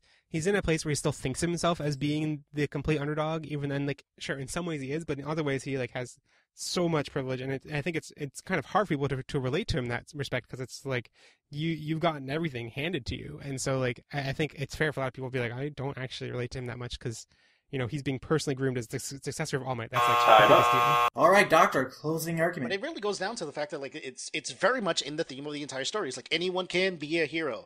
Even though this kid is like doesn't think that he has the strength to be able to do it, he tries and musters whatever he can to be able to get it done. I think that's what's nice about it. Like it's and you want to root for them, yes, and you feel like I could have done that. I could be like this kid one day. Time up. Yeah. All right, Jeff, closing argument. I think personally, the more the series hangs on that thread and says like, oh, you can be a hero, I think it's critically flawed because it's just You know, it's like you can be a hero if you have All Might guiding you, if you're the one person All Might's chosen. You know, like the whole hero system is centered around people being the best and outranking people, and Deku was given a chance to, you know, he's being given the chance to be number one, and he was given that by someone. Not everyone else has that. Sorry. This is actually a little bit hard to judge. Colton, I want to hear your opinion first. Oh, man. I mean, if you were to ask me personally, like, I fell in love with My Hero Academia because I felt like, compared to most shonen protagonists, that Midoriya is super relatable, even down to stuff like, you know, just him, like, mumbling to himself and people calling him out on that. That's something that happens to me all the damn time. So I felt a sort of a kinship with Midoriya afterwards, and that's how My Hero Academia became one of my favorite shonen manga of all time. But I don't know. I personally feel like he's relatable, despite, you know, Jeff's criticisms of, or arguments, I should say, about things being handed down to him. Well, Doctor very much argued why Deku is a relatable protagonist within the context of the series, and that why I think a lot of people admire him. But Jeff also kind of points out that Deku has kind of been privileged by the fact that he has, you know, met his hero, has been personally groomed by his hero, trained by his hero. And because he has, like, a great power, you know, he is kind of a step above a lot of other people. So this one is rather hard, because Doctor is getting at the heart of why Midoriya is a relatable protagonist in one sense, but Jeff is also pointing out some of the flaws in the concept of Midoriya as the everyman, because Midoriya has been singled out as kind of a chosen one character by his idol. Sure, but I would personally argue that he still acts like the everyman. He still acts like a but yes, person. But then what does it mean to act like the everyman? And I'm also thinking about something that Doctor said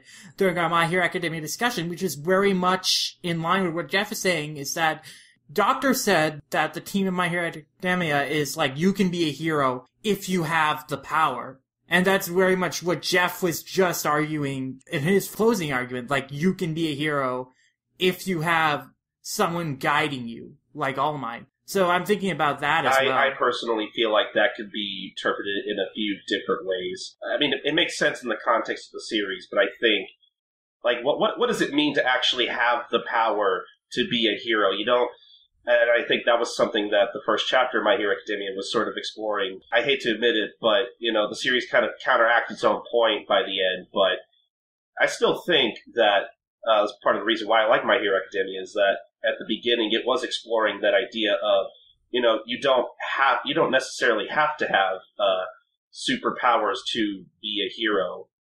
But again, the series kind of counteracts its point, so I guess that point is mute. I feel like you've been debating the decision of judging the round more than the round itself. We should have had someone judge our debating the decision. Party. Mutual third party. We have a third party. I will go get the third party. Hold on. Uh-oh. What a twist. Okay. Is this staying on the show? I don't know. Maybe. It depends on what Sid edits out. I don't know. Oh, goodness. It's like a long 5-minute pause break in between all this. Let's put some music on. I think my argument was pretty flawed. I mean, no, actually, no joke. I completely understand. No, like, I mean, I think, like, I just think it's not, like, necessary to. All right, I have brought our third party. We Lord GTC. Uh-oh. He will give the decision on the manga fight. Hi guys, it was Ticket Dread shit earlier. That's very vulgar. Hey. Anyway. So the argument is, do we find Deku a relatable protagonist?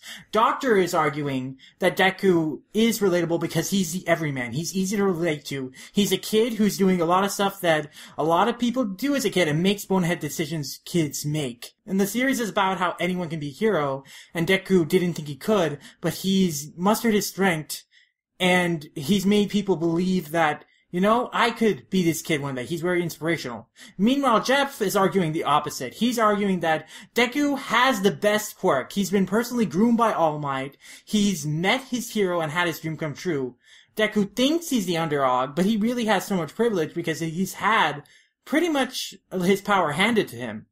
And Jeff argues that the series seems to posit that you can be a hero if you have a figure like All Might guiding you. So, Wheelord, which do you think is the stronger argument? Do you think Deku is a relatable protagonist? I'd say I'd have to go with Doctor on this one. Mm. Mainly because the whole, like, embodiment of underdog shonen is about the fact that the main character is going to be relatable. Like, let's go back to Naruto. It's all about him wanting to kind of become the Hokage and stuff, and not giving up, and you care about that. Deku's kind of the same way.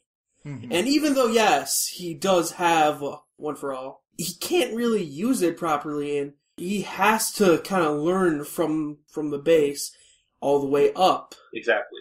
So, yeah, I'd have to go with Doctor. All right, I think that settles it then. The winner of round 4 is Doctor!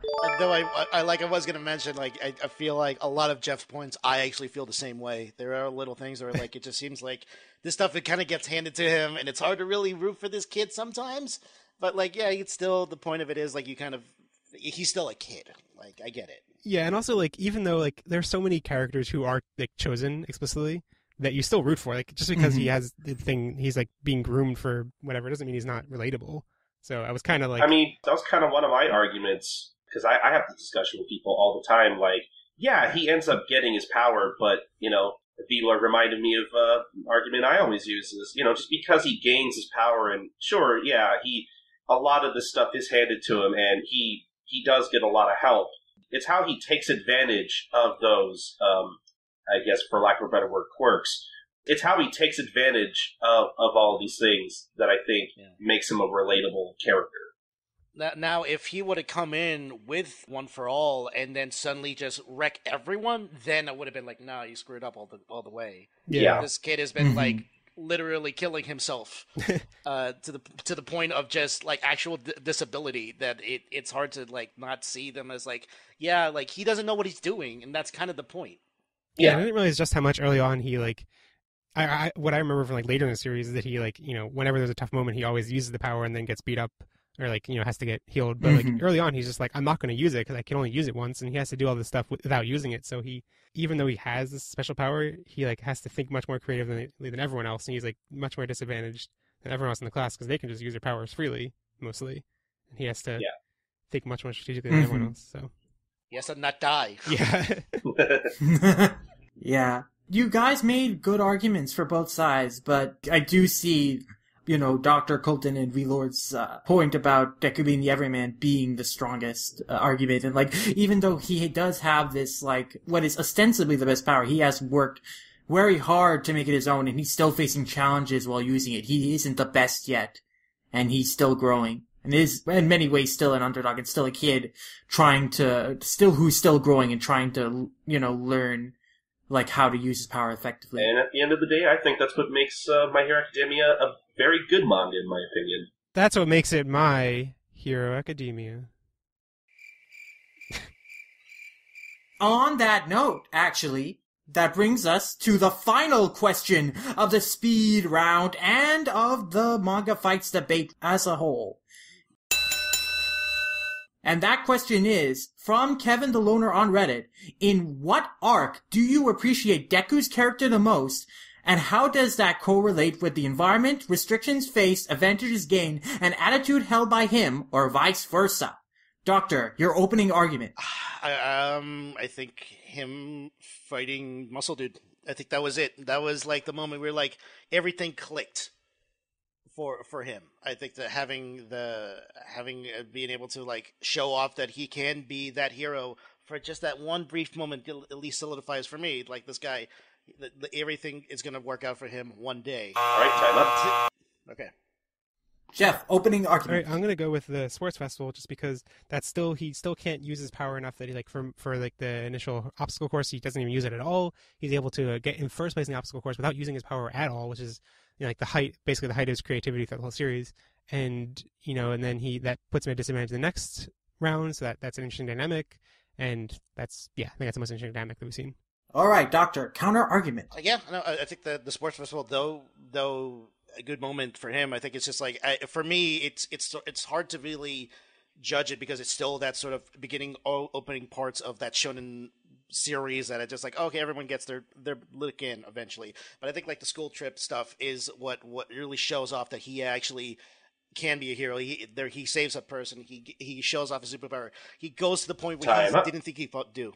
All right, Jeff, counter argument. So I think in the camping trip, his arc during that fight there was kind of just like push harder, and like I don't think there's that much interesting to it. Whereas we get lots of ups and downs in the sports festival. We get to see him working with teammates, trying to form a team based on his disadvantage that he put himself, and also just like the gag of him being like whatever 10 million points is great. And yeah.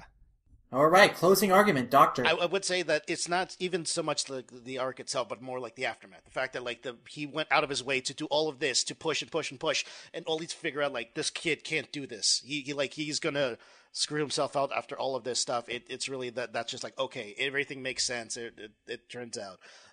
But yeah, no, I think like he will be the hero. Just from that moment, I would say, yeah, he could be the hero. All right, Jeff, closing argument. I think when we think about what we like about Deku, it's not the, him being able to use All Might's power and be able to punch things really hard or kick things really hard. It's him being able to, tie in that quirkless creativity. And I think what we've seen so far, the Sports Festival is the height of that. So we hope for more of that going forward. I think so far that is what stands out from that regard. All right. Colton, I want to hear your opinion first. I kind of have to agree with Doctor with his choice because I really felt like, while I do appreciate Deku's creativity during the sports festival, I really feel like, his fight against the muscle guy during their camping trip, I thought was just such a great example of like just seeing how much Midoriya has just grown as a person that, even though he's in so much pain trying to protect this one kid, and he's clearly destroying himself, and it clearly hurts him, that he's still moving forward with his battle, and he's still doing his best to be the best hero he can be and try to save a life. And I've even talked about it on Manga Mavericks in general a few times about how that's honestly still one of my favorite moments in the entire manga is it's just the moment where like everything clicks. It's like where Doctor says, it's like we said before, that's the part where you roll the credits. Like I don't think it gets any better than that.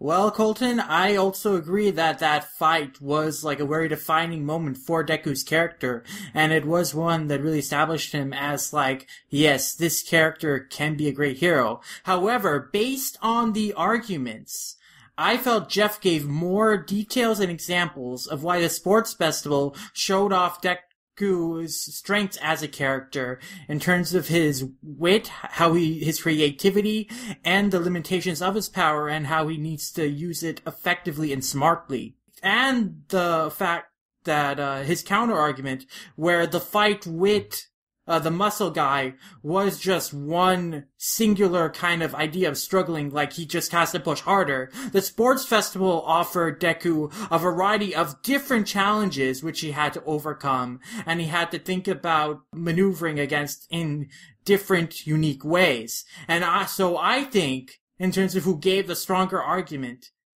Jeff wins the final match of the speed round. That means I win everything, right? But, no, because both you and Doctor tied the speed round with 3 points each. But Doctor won the debate round 3-2 against you, which means winning the manga fight 6-5 is Doctor! Wow, I don't know how well the hell did that happen. That seems to be everybody's like first opening speech. Like, wow, I won. How did I do that? I thank you. I want to thank my mother, God, the Academy, the press, Jesus. No, it was really fun. I feel like having gone through this really kind of gave me a better appreciation for the series as a whole.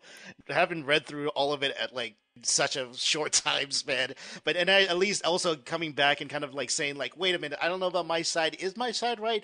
I think I have a better idea of it now, at least from this, and it was really a lot of fun with arguing with Jeff as far as like points that even I shared with him, but trying my best to see the other side of it was a lot more enjoyable than I thought it would be. Yes, it's fun.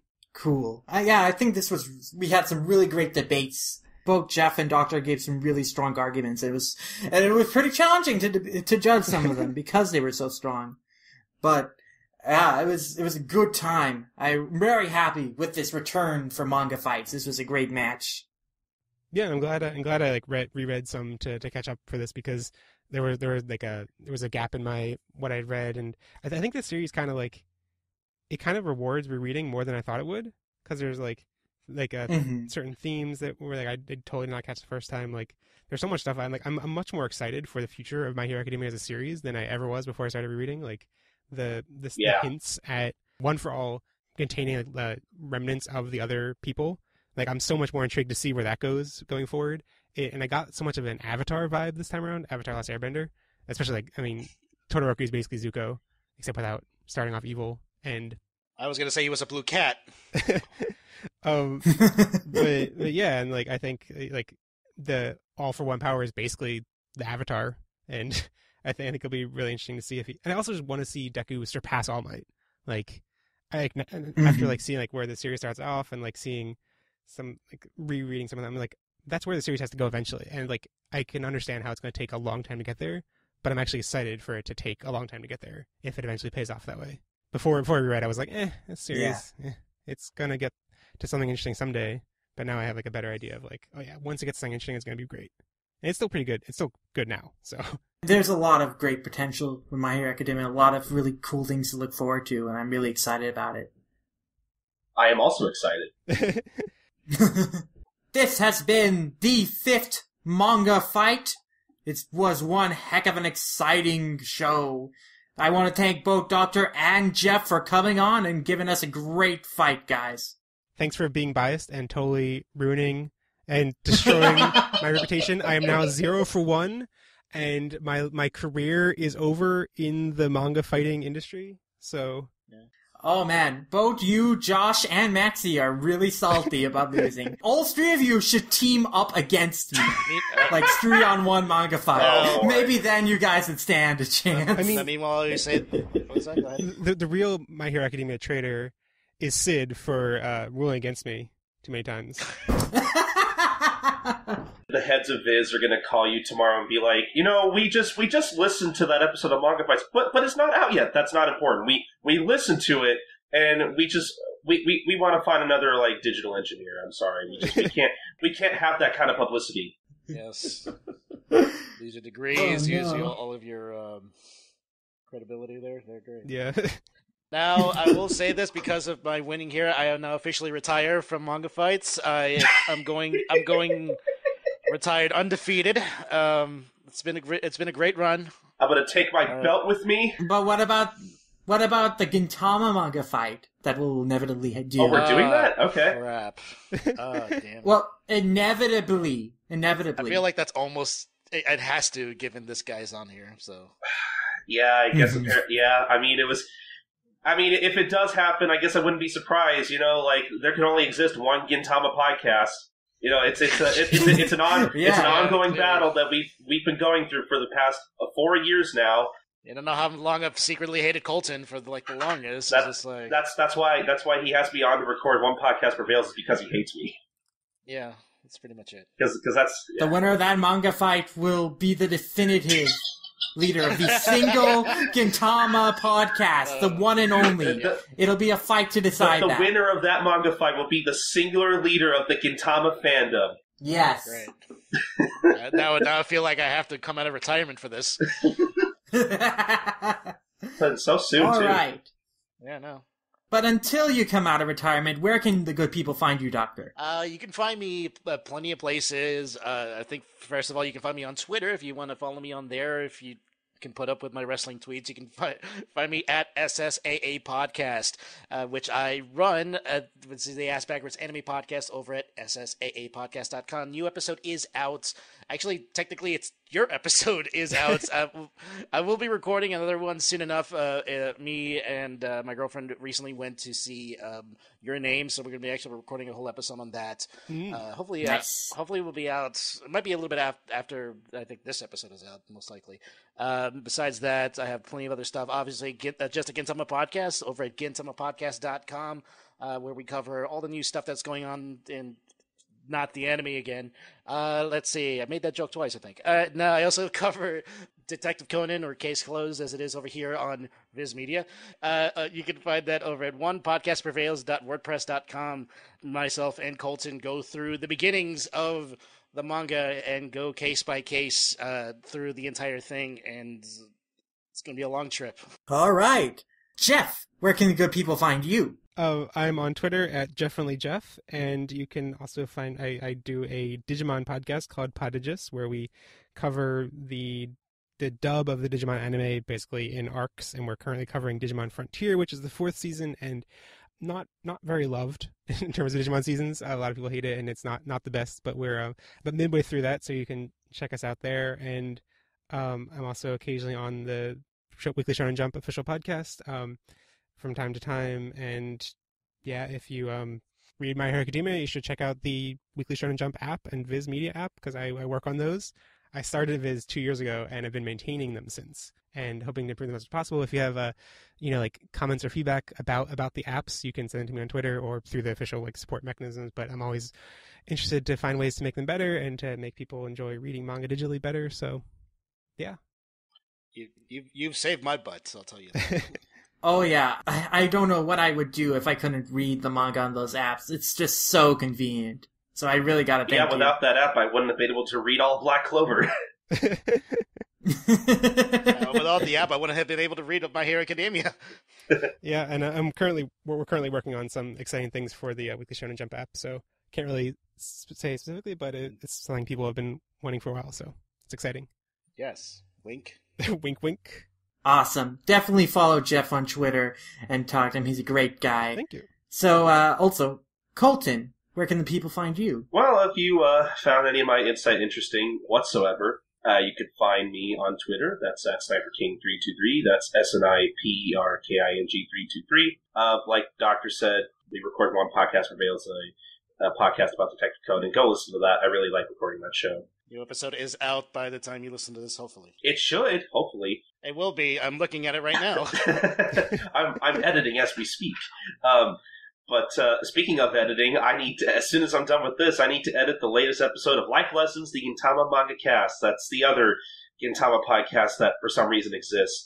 And if you ever listen to One Podcast Prevails, it's kind of the same structure almost. We in particular cover the Gintama manga as was released by Viz Media from the beginning, and talk about the manga specifically through there.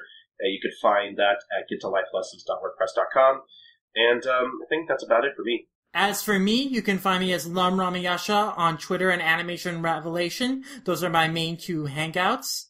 And as for the show in particular, you can find more Manga Fights, as well as the parent show Manga Mavericks, on allcomic.com and on iTunes, as well as our YouTube page. Just search for Manga Mavericks to find our channel. Remember, guys, we need 100 subscribers to get that custom URL, so please like and subscribe our content. And we've got some exciting things coming down the pipes in terms of the show. We've got a lot of Q&As for this manga fight, and we used quite a few of them for the topics, but of course we still got plenty more. So in a couple of weeks we'll be putting out an MHA Q&A special where we'll answer the rest of your guys' questions. If you guys have any more questions, you still have a couple weeks to send those in, and we'll answer them on the show. And speaking of editing things, besides this manga fight, as something that's also I'm going to have to be working on is a massive Pokemon Adventures retrospective that I recently recorded with Annalisa Christman and my friend Jonathan Lee Something, where we went into quite detail on Pokemon Adventures and took 5 hours, but it's one heck of a great discussion. That'll be out in the coming weeks. Also, speaking of Your Name, We Lord and I podcasted about Your Name and a couple other movies like the live-action Ghost in the Shell and Power Rangers, and that episode will also be coming down the pipes in the near future as well. So keep a lookout for those, guys, on all our feeds, on iTunes, on allcomic.com, and on YouTube. But that about does it for the show. This was episode 5 of Manga Fights. If you have a suggestion for the next manga fight, please send any of your questions, comments, or criticisms to mangamavericks@gmail.com. We love reading your emails and we love hearing your suggestions. But until the next time, this has been episode 5 of Manga Fights, and we'll see you in the next one. Sayonara, guys. See ya.